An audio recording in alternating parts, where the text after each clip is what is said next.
ஒரு அம்மா 6 பெண் குழந்தைங்கள வளர்த்துட்டு வர்றாங்க. தன்னுடைய கணவன் ஒரு விபத்துல இறந்துடுறாரு. ஒரு நாள் தன்னுடைய குடும்ப செலவுக்காக பணம் எடுக்கணும்னு குழந்தைங்கள கூட்டிட்டு பேங்க்கு போறாங்க.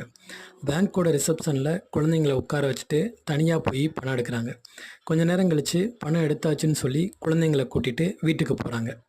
ஒரு நாள் அந்த குடும்பத்துல உள்ள மூத்த பிள்ளை தன்னுடைய குடும்பத்தோட வறுமையையும், அப்பாவோட விபத்தையும் ஒரு புக்கா எழுதி வெளியிடுறாங்க. அதிலிருந்து வருமானம் வருது.